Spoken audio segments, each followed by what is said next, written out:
Good morning, good afternoon, or good evening, whatever is appropriate. I'm going to be describing how you're going to determine the rate law for a chemical reaction. So let's go look at how you're going to calculate that. This shows the reaction you'll be working on. Thiosulfate reacts with hydrochloric acid to produce water, gaseous sulfur dioxide, solid sulfur, and two chloride ions.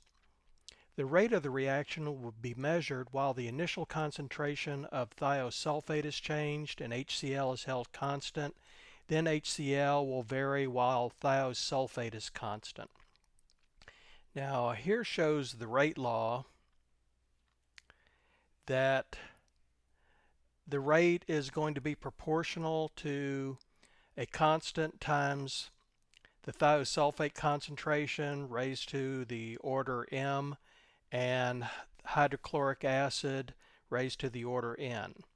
You'll determine if the reaction is first order, second order, or zeroth order in thiosulfate and HCl. The rate of reaction could be expressed as a change in any reactant or product concentration divided by time. The solid sulfur is a colloid with particles large enough to block light, making a cloudy mixture. You will measure the relative rate of reaction by measuring the amount of time it takes for reaction mixture to go to 0% light transmittance.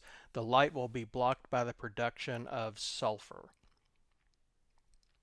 This shows a table of the volumes of liquids used. Since the total volume of each run is the same, a doubling of one solution's volume doubles its concentration.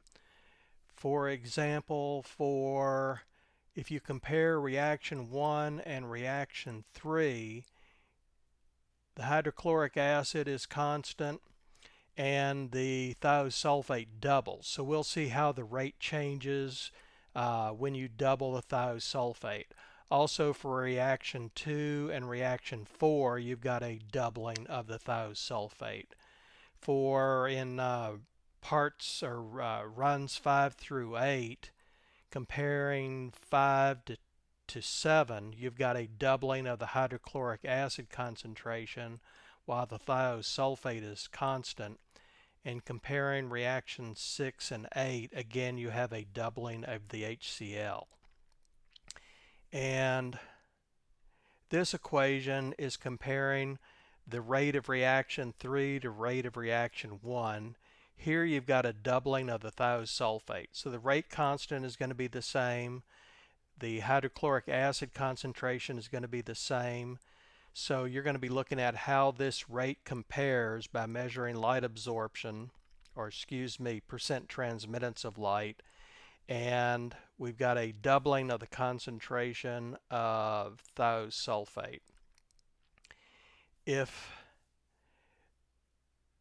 the rate doesn't change, essentially the rate is 1, that would mean that the reaction is 0 order in thiosulfate. If you get a approximate doubling of the rate, that would indicate the reaction is first order in thiosulfate. If you get a quadrupling of the rate, that would indicate the reaction is second order in thiosulfate. And as stated in runs 5 through 8, you're going to hold thiosulfate constant and you're going to vary hydrochloric acid. So you'll see how the reaction order varies with that. Okay, Mike Daniel here, and we're looking at data from the reaction of hydrochloric acid with thiosulfate. Let's see, I'm going to compare run 1 with run 3. That's where we saw a doubling of the concentration of thiosulfate.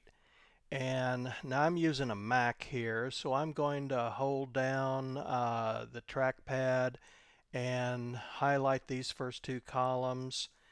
And then I'm going to hold down the command button and highlight run 3. So I'm going to be comparing run 1 to run 3. And I'm going to insert, I'm going to do an XY scatter, and here we go. Alright, and I'm expanding that, and I'm going to zoom in, and let's see, just do quick layout, axis title, that's going to be time in seconds,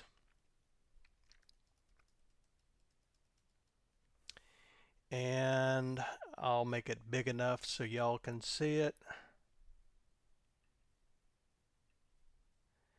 Let's see, over here is going to be percent transmittance, and I'll just make that percent trans. And let's see, this is going to be percent transmittance versus time for hydrochloric acid plus thiosulfate. And I like to put my name on things. You ought to put your name on it. All right. And let's see, down here on this axis, I like to add the grid lines. And also, we've got a lot of space where nothing much is happening. So I'm going to go back. Now that's a double click or two finger click on the Mac. I think that would be a right click for you PC folks. Format axis. And let's see, I'm thinking maximum of 50 will kind of blow up what's happening. And I'm going to make it a little bit finer grade on the units so I can estimate. Now I'm going to draw a tangent line on here. Now this is run 1, and the orange is run 2 where the concentration is doubled. So I'm trying to draw a tangent on here to best estimate when the light absorbance gets to be 0. And okay, it looks like about 35.6 seconds. Now the rate of reaction is going to be proportional to the reciprocal of time. So 1 divided by 35.8. And then I'm going to do the same thing. So comparing run 1 to run 3, I would be comparing the reciprocal of 35.8 to the reciprocal of 17.2. Since this looks like about half the time, that would indicate to me that run 3 is going twice as fast as run 1. Now you'll be given instructions on what kind of graphs and how much of the different runs you'll be putting in your report. But here I've just quickly shown how to determine the time of the reaction and the rate, which is the reciprocal of the time of the reaction. We're measuring the time of reaction as the time it gets to 0% transmittance due to the production of solid sulfur.